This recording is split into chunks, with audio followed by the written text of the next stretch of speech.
दोस्तों, अगर आपको स्टॉक मार्केट सीखना है तो Amazon पर जाकर आप हमारे बुक पढ़ सकते हैं या तो Udemy पे जाकर आप हमारे वीडियो कोर्सेज भी देख सकते हैं। Hello friends, welcome to our channel learn stock charts to earn. दोस्तों, आज की वीडियो में हम एक इंट्राडे ट्रेडिंग स्ट्रैटेजी देखेंगे जिसमें हम 200 के सिंपल मूविंग एवरेज का इस्तेमाल करने वाले हैं और 3 मिनट का कैंडलस्टिक चार्ट यहाँ पे लेने वाले हैं। यहाँ पे एक बात हमें ध्यान में रखनी है कि जब भी हम हायर ड्यूरेशन का मूविंग एवरेज लेते हैं तो वहाँ पे प्राइस चार्ट हर वक्त आपको नहीं दिखेगा। कभी तो प्राइस चार्ट वहाँ पे ट्रेड करता हुआ दिखेगा, लेकिन जब भी वहाँ पे ट्रेड करेगा कोई कंफर्मेशन मिलेगा तो वहाँ पे एक्यूरेसी के साथ मोमेंटम के साथ मूवमेंट आने की संभावना रहती है। उस तरह का ट्रेड किस तरह से कैप्चर किया जा सकता है ये वीडियो में हम देखने की कोशिश करेंगे। डेफिनेटली जब भी हम ट्रेडिंग करते हैं तो रिस्क रिवॉर्ड भी देखना बहुत ही ज़रूरी होता है, यानी कि एंट्री से स्टॉप लॉस कितना डिस्टेंस पे है और टारगेट कितना डिस्टेंस पे है ये देखना पड़ता है। कम से कम एंट्री से स्टॉप लॉस अगर 1 पॉइंट का आ रहा है तो टारगेट हमारा कम से कम 2 पॉइंट का आना चाहिए। इस तरह से हम कंसिडर करेंगे तो 1:2 का रिस्क रिवॉर्ड यहाँ पे बनता है। ज़्यादा से ज़्यादा रिस्क रिवॉर्ड भी हम कवर कर सकते हैं ट्रेलिंग स्टॉप लॉस के साथ। आगे जाकर हम देखेंगे किस तरह से करना है। तो चलिए पहले हम स्ट्रैटेजी देखते हैं और फिर विथ एग्जांपल इसको थोड़ा और भी समझ लेने की कोशिश करते हैं। तो यहाँ पे आप टाइटल पे देख सकते हैं 200 SMA 3 मिनट स्ट्रैटेजी। अभी यहाँ पे हमें क्या करना है, जो भी स्टॉक में हमें ट्रेडिंग करनी है उसका 3 मिनट का कैंडलस्टिक चार्ट ओपन करना है। उसके बाद चार्ट के ऊपर हमें 200 का सिंपल मूविंग एवरेज ड्रॉ करना है। मान लीजिए 200 SMA इस तरह से ड्रॉ हुआ है तो सिंपल मूविंग एवरेज इस तरह से है। अब इसका स्लोप देखेंगे तो आपको दिखेगा कि ये धीरे धीरे अप साइड में जा रहा है, यानी कि स्टॉक का ट्रेंड अप ट्रेंड है, यहाँ पे क्लियरली दिख रहा है। अभी अप ट्रेंड में प्राइसेस ये लेवल पे भी आपको दिख सकते हैं, राइट। तो आप कहेंगे कि प्राइसेस ये लेवल पे ट्रेड कर रहे हैं और 200 SMA यहाँ पे है, तो क्या करें। तो इस तरह के सिचुएशन में ट्रेड नहीं करना है, आपको और कोई स्टॉक ढूंढना है कि जो ये अभी मैं स्ट्रैटेजी आपको बता रहा हूँ उसको सेटिस्फाई करे। तो जो भी स्टॉक में स्ट्रैटेजी दिख रही है वही स्टॉक में ट्रेड करना है। आप मल्टीपल स्टॉक्स वॉच लिस्ट में ऐड कर सकते हैं और 1 बाय 1 देख सकते हैं कि आपकी स्ट्रैटेजी के अकॉर्डिंग कौन सा स्टॉक ट्रेड कर रहा है। अगर कोई भी ट्रेड नहीं कर रहा है तो आप डेली बेसिस पे उसको ट्रैक कर सकते हैं। आपको कुछ समय बाद ये देखने को मिलेगा कि ये जो ऊपर ट्रेड कर रहा हुआ जो स्टॉक है वो कुछ समय बाद नीचे आएगा। नीचे आने के बाद 200 SMA को हिट करेगा, मे भी थोड़ा सा नीचे भी जा सकता है और फिर से रिकवरी दे सकता है। ये सिचुएशन जब भी बनती है इस तरह के चार्ट पे कि बेसिक ट्रेंड यहाँ पे क्या है, बेसिक ट्रेंड है अप ट्रेंड। अप ट्रेंड में यहाँ पे क्या हो रहा है कि प्राइसेस एक अच्छी खासी रैली बनाने के बाद थोड़ा इसमें पैनिक आ गया। पैनिक आने के वजह से इसमें बहुत सारी गिरावट आई और गिरावट आने के बाद कुछ समय के लिए इसने 200 SMA को ब्रेक डाउन दिया, लेकिन निचले साइड में सस्टेन नहीं हुआ और ऊपर के साइड में फिर से ब्रेकआउट दिया। ये सिचुएशन जब भी बनती है तो इसके बाद बाइंग का मौका हमें मिलता है और जिसके बाद एक अच्छी खासी रैली फिर से हमें देखने को मिलती है, जहाँ पे छोटे से स्टॉप लॉस के साथ हम एक बड़ा वाला टारगेट एक्सपेक्ट कर सकते हैं। इसके ऑपोजिट भी इसी तरह से आपको देखने को मिलेगा, जहाँ पे प्राइसेस अगर हम देखेंगे तो ये मूविंग एवरेज आपको इस तरह से दिखेगा। इसका स्लोप निचले साइड में है तो हम कह सकते हैं कि ये डाउन ट्रेंड में ट्रेड। प्राइसेस आपको इस तरह से निचले साइड में दिखेंगे और ये यहाँ पे पॉसिबिलिटी बन सकती है कि एक बार इसको ब्रेकआउट देने की कोशिश करे, लेकिन ऊपर के साइड में सस्टेन ना हो पाए और फिर से ब्रेक डाउन दे। और जैसे ही फिर से ये ब्रेक डाउन देगा तो इसमें फिर से गिरावट आने लगेगी। तो ये सिचुएशन बनने के बाद जब भी हम ब्रेकआउट के बाद यानी कि ब्रेक डाउन के बाद यहाँ पे जब भी ट्रेड लेते हैं तो एक छोटे से स्टॉप लॉस के साथ एक बढ़िया ट्रेड मिलने की संभावना रहती है।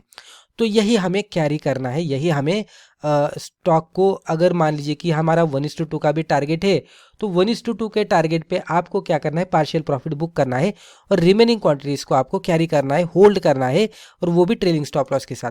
जिस तरह से नीचे स्टॉक जा रहा है आपको ट्रेलिंग करनी है और जैसे स्टॉक फिर रिकवरी देता है और आपका ट्रेलिंग स्टॉप लॉस को कट करता है तो डेफिनेटली आपको यहाँ पे एग्जिट करना है रिमेनिंग क्वांटिटीज के साथ।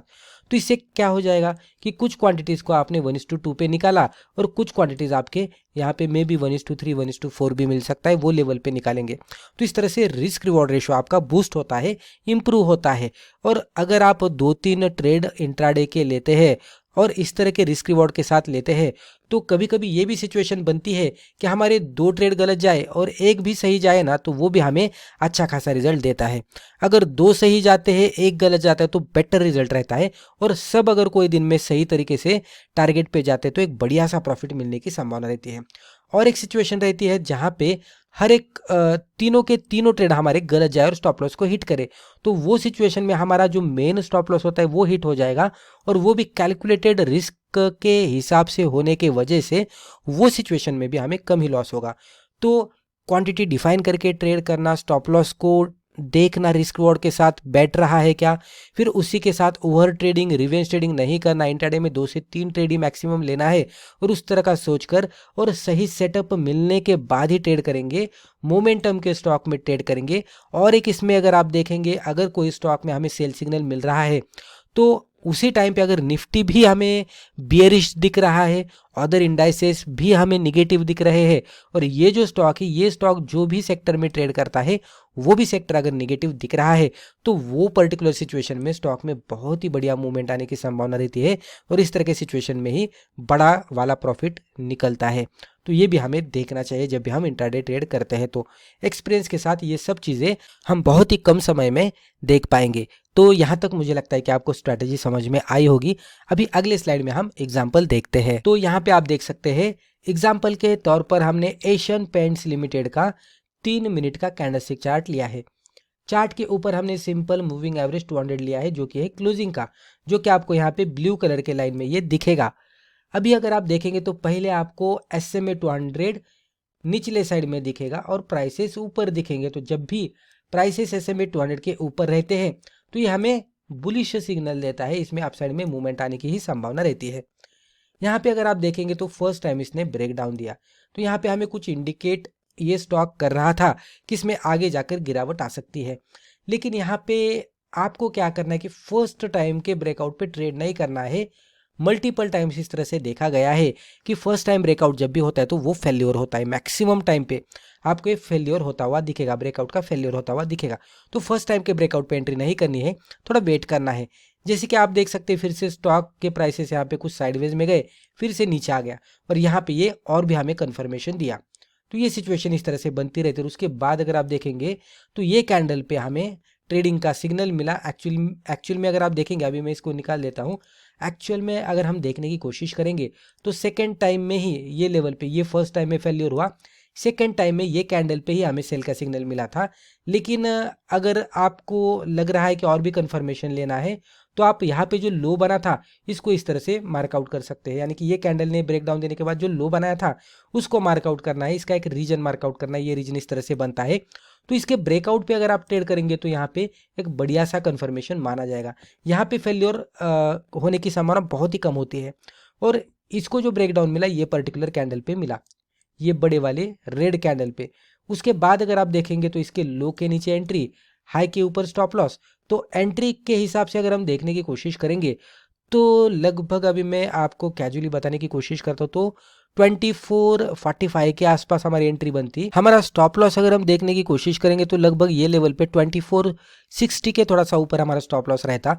और इसमें जो इमीडिएट बेसिस पे जो मोमेंटम आया है वो 1215 के आसपास आया है, और उसके बाद फर्दर जो मोमेंटम आया है वो 2390 के आसपास आया है।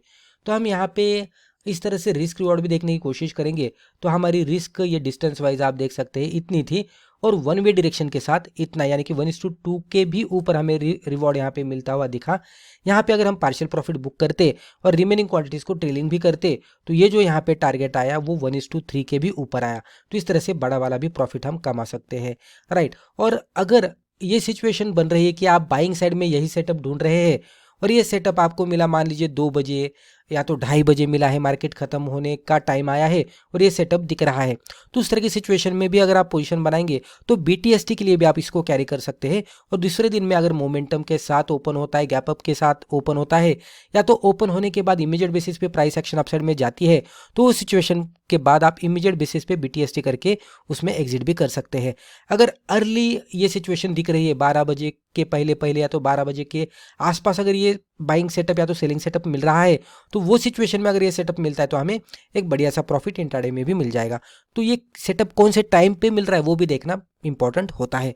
तो दोस्तों, मुझे लगता है रिस्पेक्टिव वीडियो में हमने जो भी डिस्कस किया इससे आपको जरूर फायदा हुआ होगा। Thank you.